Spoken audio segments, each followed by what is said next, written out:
Israel அழிந்தால் இந்த உலகம் அழியுமா? இந்த உலகத்துல கடந்த சில வருடங்களாக மிகப்பெரிய யுத்தங்களையும் அழிவுகளையும் இந்த உலகம் செய்திகளாக நமக்கு கொடுத்து கொண்டே இருக்கிறது. இந்த யுத்தங்களின் செய்திகள் ஒரு பதற்றத்தை, ஒரு ஸ்திரத்தன்மை இல்லாத ஒரு வாழ்க்கையை, ஒரு பயத்தை ஏற்படுத்தி கொண்டே இருக்கிறது. இஸ்ரேல் ஈரான் யுத்தம் அநேகருடைய இருதயத்திற்குள்ள, அதுவும் குறிப்பிட்டு சொல்ல போனால் இந்த உலகத்திலேயே அநேகரால் பின்தொடரக்கூடிய மதம் கிறிஸ்தவம் மற்றும் இரண்டாவது இடத்தில் உள்ள முகமதிய மதங்களில் சார்ந்தவர்களுக்கு இருதயத்துல ஒரு எண்ணம் தோன்றி இருக்கிறது, இது உலகத்தின் முடிவாக இருக்குமா?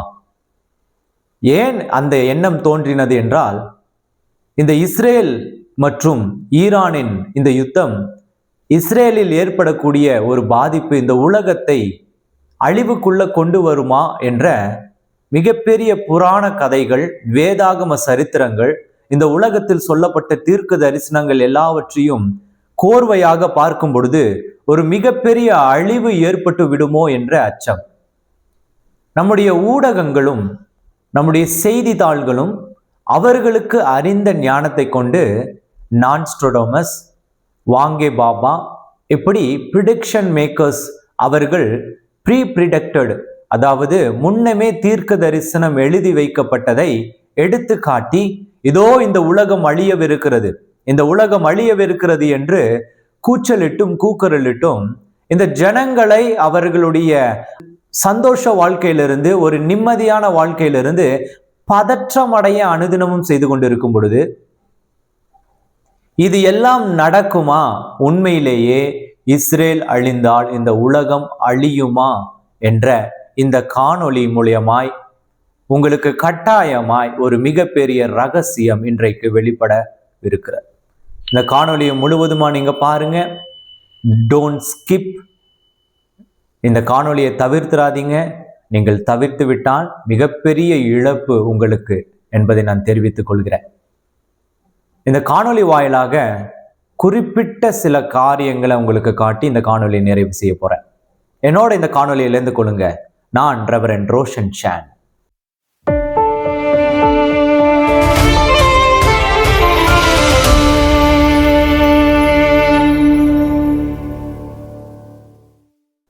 ட்ரம்ப் கடைசியா அவருடைய செய்தியின் ஊடகங்களுக்கு சொல்லும் பொழுது, ஒருவேளை நான் இஸ்ரேலுக்கு படைகளை அனுப்பலாம், அனுப்பாமலும் இருக்கலாம், இஸ்ரேல் யுத்தத்துல நான் சேராமலும் இருக்கலாம் என்று ஒரு நுணுக்கமான ஒரு வார்த்தையை அவர் குறிப்பிட்டிருந்தார். உடனடியாக ஈரான் அதற்கு பதில் சொல்லும் விதமாக இஸ்ரேலுக்கு ஒரு வார்த்தையை சொல்லினது. ஈரானின் மிகப்பெரிய தலைவர் அவர் வார்த்தையை சொல்லியிருந்தால், இஸ்ரேல் ஈரானை தாக்கி மிகப்பெரிய துரோகத்தை, தவறை இழைத்து விட்டது. இந்த தவறுக்கு பிராயச்சித்தமாக ஒருவேளை நாங்கள் அழைத்தால் பாகிஸ்தானிடத்தில் இருக்கிற அணுகுண்டு கூட உங்கள் மீது விழும் என்று எச்சரித்திருக்கிறார். ஈரானும் இஸ்ரேலும் பரம பகை உண்டாக காரணம் என்ன என்று நெத்தன்யாகு அவர்கள் நேற்றைய தினத்துல ஒரு காணொளியில விவரிக்கும் பொழுது, இவர்களிடத்துல இருக்கிற இந்த அணு குண்டுகளை ஏற்படுத்தக்கூடிய யுரேனியம், இதோ இந்த விழுந்து இருக்கிற ராக்கெட் குண்டுகளை பார்க்கும் பொழுது எந்த நேரத்திலும் அவர்கள் அணுகுண்டை தயாரித்தால் இஸ்ரேலை அழித்து விடுவார்கள். அதனால் நாங்கள் அவர்கள் அணுகுண்டு தயாரிக்காமல் இருக்க வேண்டும் என்பதற்காகவே இந்த தாக்குதலை நடத்துகிறோம் அப்படின்னு அவர் பக்கத்துல அவர் சொல்லும் பொழுது, இப்பொழுது உலக நாடுகள் ஈரானின் அந்த யுத்த அறிவிப்பை எதிர்கொள்ள யார் பக்கம் நிற்கிறது என்ற மிகப்பெரிய ஒரு $1 மில்லியன் கேள்வியோடு இந்த காணொளி துவங்குகிறது. இந்த உலக நாடுகள் யார் பக்கம்? என்றைக்குமே உலக நாடுகள் பொறுத்தளவுக்கு தங்களுக்கு லாபமும் நட்பும் பாராட்டுகிற நாடுகளின் பக்கமாகத்தான் நிற்கும்.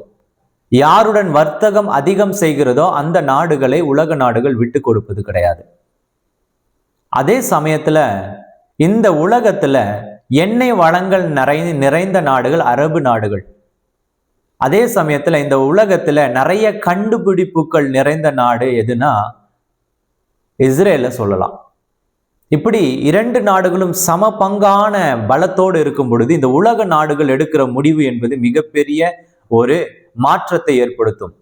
ரஷ்யா உக்ரைன் போர் நடந்து கொண்டு இருக்கும் பொழுது கூட ஏற்படாத அந்த பதட்டம் ஏன் மிக சிறிய நாடான தமிழ்நாட்டில் பாதி பங்கு கூட இல்லாத ஒரு சிறிய நாடான இந்த இஸ்ரேலுக்கும் ஈரானுக்கும் இடையே நடக்கிற இந்த யுத்தத்துல இந்தியாவிலே பாதி பங்கு இருக்கிற ஈரான், தமிழ்நாட்டிலே பாதி பங்கு இருக்கிற இஸ்ரேல், எவ்வளவு சிறிய நாடு பாருங்க.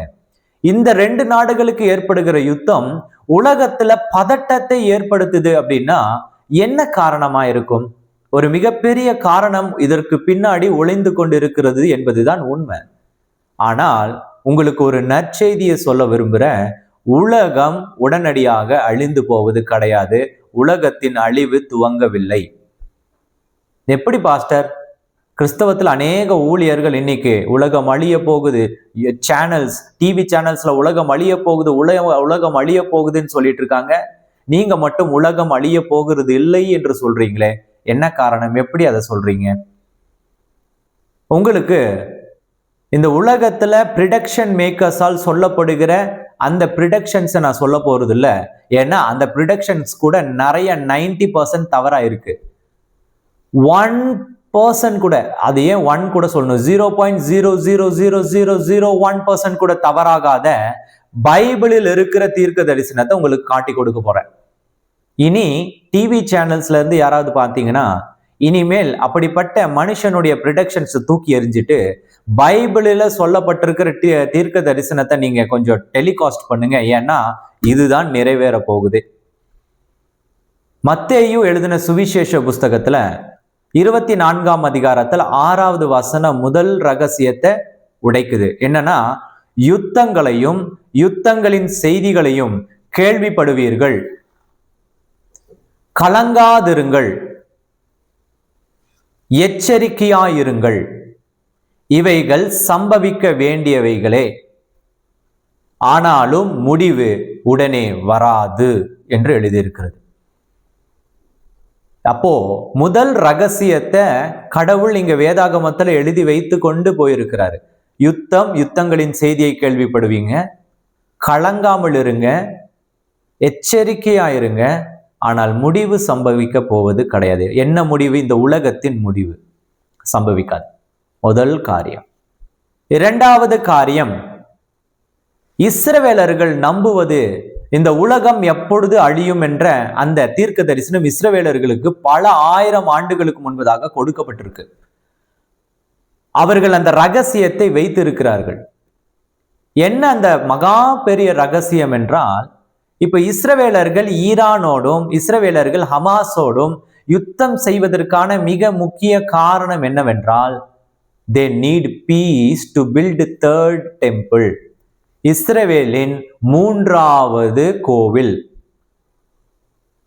மூன்றாவது ஜெப ஆலயம்.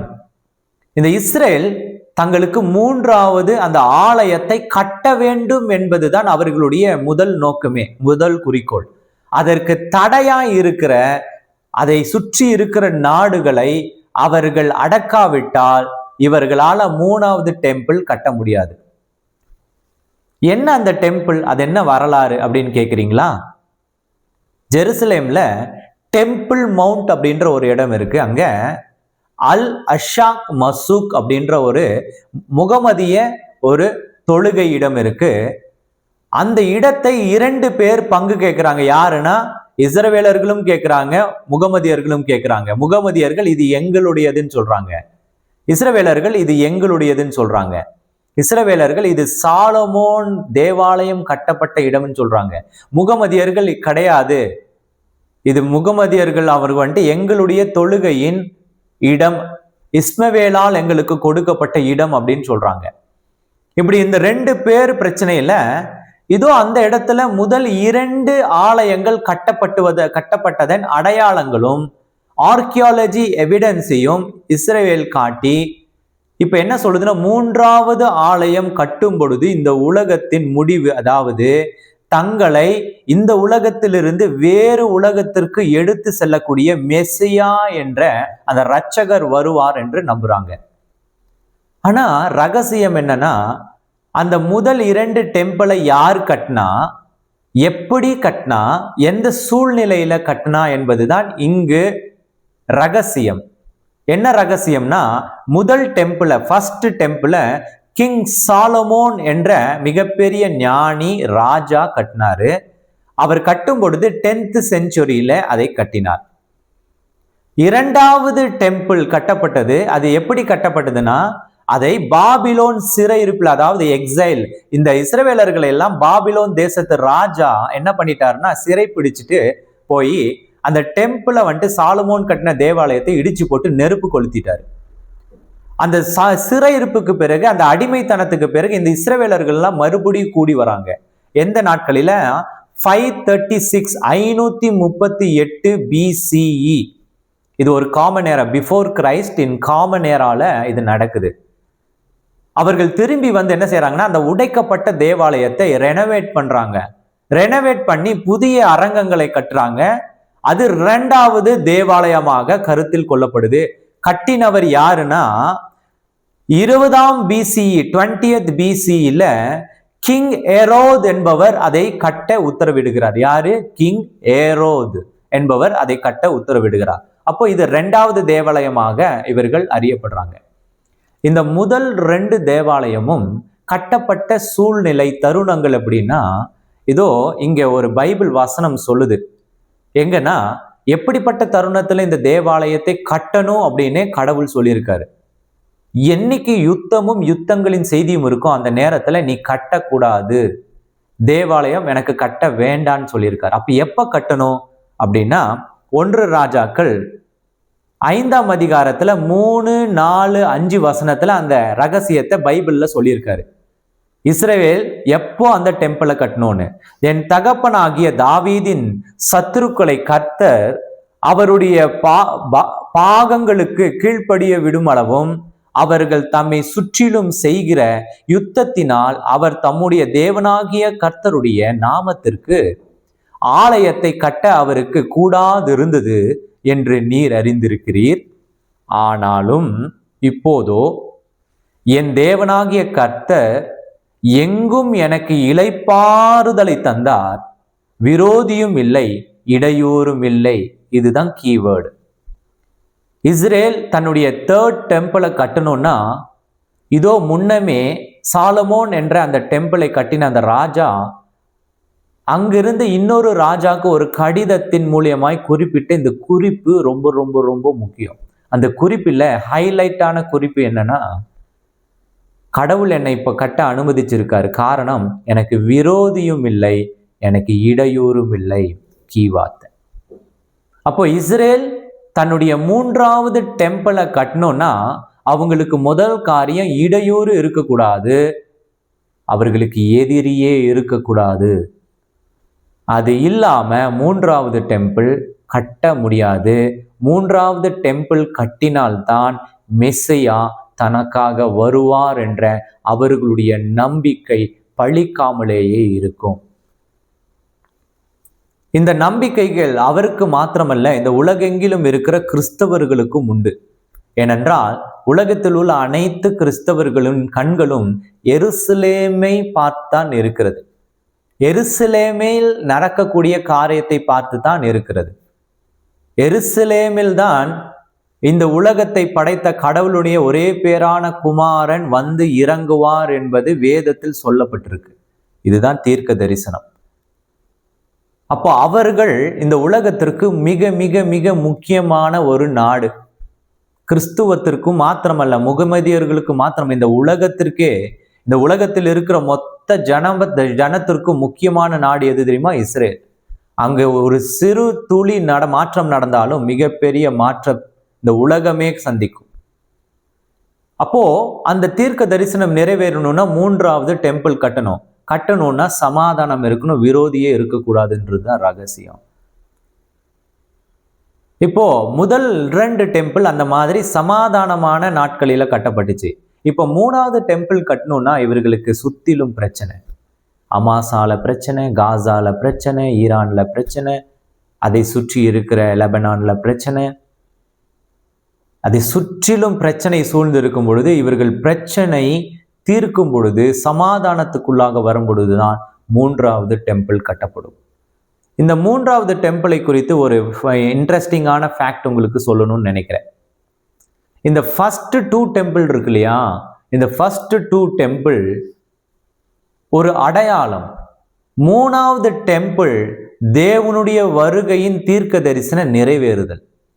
அப்படின்னா இந்த உலகம் அதனுடைய சுழற்சியை நிறுத்தும், இந்த வானம் அகண்டு போகும், இந்த சூரியன் வெளிச்சத்தை நிறுத்தும், இந்த சந்திரன் விழுந்து போகும், நட்சத்திரங்கள் மறைந்து விடும். அப்படின்னா என்ன அர்த்தம்னா, அந்த 3வது டெம்பிள் கட்டும் பொழுது இந்த உலகத்தில் இருப்பவர்கள் வேறு உலகத்திற்கு கடத்தப்படுவார்கள் என்பதுதான் இஸ்ரவேலர்களுடைய நம்பிக்கை மாத்திரமல்ல, இந்த உலகத்தில் இருக்கிற அநேகரால் பின்பற்றப்படுகிற கிறிஸ்தவர்களுடைய நம்பிக்கையும்.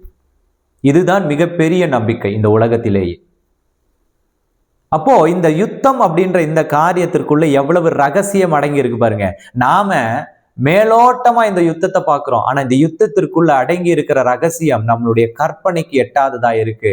இந்த காணொளி வாயிலாக இதை பார்க்க உங்களுக்கு தேவன் உதவி செய்திருக்கிறாருன்னு தான் சொல்லணும். கடைசி சொல்லி முடிக்க போறேன், அதுவும் எவிடன்ஸ் தான். என்ன தெரியுமா, உலகம் அடையாளம் அப்படின்றது அப்ப எப்படி இருக்கும்? எது உண்மையான அடையாளம்? அப்ப இது பொய் அடையாளமா? ஆமா, இப்ப நடக்கிற யுத்தங்களுக்கு எல்லாம் உலகம் வந்துட்டு முடிய போறது கிடையாது. அப்ப எது உண்மையான அடையாளம்னா, வேதாகம ரெவலேஷன், அதாவது வெளிப்படுத்தின விசேஷங்கள் அப்படின்ற ஒரு ப்ராஃபட்டிக்கல் புக் இருக்கு, ப்ராஃபசி புக். அந்த ப்ராஃபசி புக்ல 17ஆம் அதிகாரத்துல அங்க தெளிவா 7, 8, 9, 10, 11 வசனத்துல சொல்லியிருக்கு. இதை நீங்க வாசித்துட்டீங்கன்னா உலகம் எப்பொழுது முடியும், உலகம் முடியும் பொழுது என்னவாகும் என்று போடப்பட்டிருக்கு.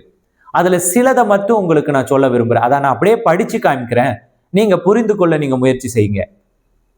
இங்க பாருங்க, 7 சொல்லுது, அப்பொழுது தூதனானவன் என்னை நோக்கி, ஏன் ஆச்சரியப்படுகிறாய்? இந்த ஸ்திரீயினுடைய ராஜ்யத்தையும் ரகசியத்தையும் 7 தலைகளையும் 10 கொம்புகளையும் உடையதாய் இவளை சுமக்கிற மிருகத்தினுடைய ரகசியத்தையும் உனக்கு சொல்லுகிறேன். என்ன? இந்த உலகத்தை முடிவுக்கு கொண்டு வருகிற ஒரு காரியம். நீ கண்ட மிருகம் முன்னே இருந்தது, இப்பொழுது இல்லை. அது பாதாளத்திலிருந்து ஏறி வந்து நாசமடைய போகிறது. ஒரு மிருகம் வரும் இந்த உலகத்தின் கடைசியில. முன்னா இருந்தது, இப்பொழுது இல்லை, ஆனா உலகத்தின் கடைசியில அது பாதாளத்தில் கட்டப்பட்டிருக்கு. அது ஏறி வரும் இந்த உலகத்தின் மீது. உலக தோற்றம் முதல் ஜீவ புஸ்தகத்தில் பேரெழுதப்பட்டிராத பூமியின் குடிகள் இருந்ததும் இராமல் போனதும் இனி இருப்பதுமாகிய மிருகத்தை பார்த்து ஆச்சரியப்படுவார்கள். அதாவது இறந்தவர்களும் வாழ்பவர்களும் இனி வாழ வருபவர் அனைவரும் இந்த மிருகத்தை பார்ப்பார்கள். அப்படின்னு என்ன அர்த்தம்? கிறிஸ்தவர்கள் மாத்திரமான கிடையாது, இந்த உலகத்தில் உள்ள அனைத்து ஜனங்களும் பார்ப்பீர்கள் என்று எழுதப்பட்டிருக்கு. ஞானமுள்ள மனம் இதிலே விளங்கும். அந்த 7 தலைகளும் அந்த ஸ்திரீயில் உட்கார்ந்து இருக்கிற 7 மலைகளாம், 7 மவுண்டன்ஸ்.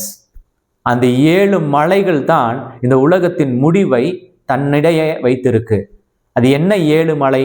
அவைகள் 7 ராஜாக்களாம், 7 கிங்ஸ். இந்த உலகத்தை கடைசியா ஆள போகிற அந்த 7 கிங்ஸ், அந்த 7 ராஜாக்களாம். இவர்களில் 5 பேர் விழுந்தார்கள், இட்ஸ் ஓவர். ஒருவன் இருக்கிறான், ஒருத்தன் இப்போ இருக்கான், மற்றவன் இன்னும் வரவில்லை. வரும்போது அவன் கொஞ்ச காலம் தரித்திருக்க வேண்டும். அப்போ நான் 5 பேரு விழுந்து போயிட்டாங்க, இட்ஸ் ஓவர். ஒருத்தன் இப்போ தரிச்சிருக்கான், இப்போ இருக்கான், இப்போ நம்ம வாழ்ற நாட்களில ஒருத்தன் இருக்கான். இன்னொருவன் கொஞ்ச நாள் வந்து ஒரு ஆளுகை செய்வான். இந்த 7 பேரும் முடிஞ்சதுக்கு அப்புறம் 8ஆவதா ஒருத்தன் வரப்போறான். யாரு தெரியுமா? இருந்தும் இராததுமாகிய மிருகமே 8ஆவதானவனும் அவ்வேளிலிருந்து தோன்றுகிறவனும் நாசமடைய போகிறவனுமாயிருக்கிறான். இதுதான் ரகசியம். அப்ப இந்த 7 பேர், 7 மவுண்டன்ஸ், 7 கிங்ஸ், 7 ராஜ்யங்கள் அழிந்து போகும்.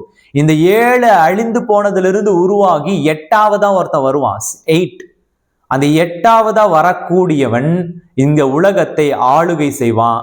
அந்த ஆளுகையிலிருந்து கடவுள் அவனை கொன்று காப்பாற்றுவார்.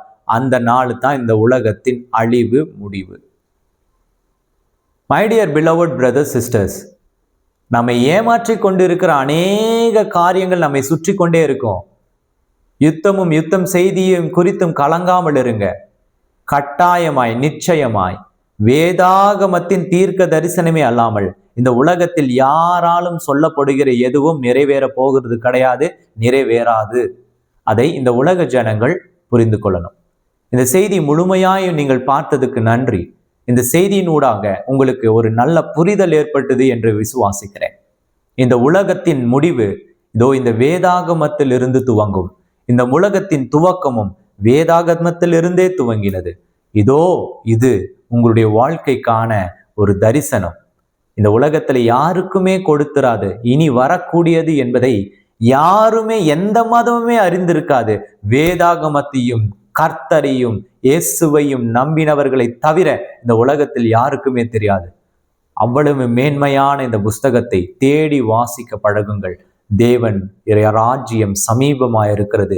மனம் திரும்புவோம், தேவனிடத்துல நம்பிக்கை வைப்போம். இந்த காணொளியை பிரயோஜனப்பட்டிருந்தால் மற்றவர்களோடு பகிர்ந்து கொள்ளுங்க. தேவன் சமீபமாயிருக்கிறார். அவருடைய வருகைக்காக காத்திருப்போம். நான் ரெவரண்ட் ரோஷன் சான். God bless you. God bless you.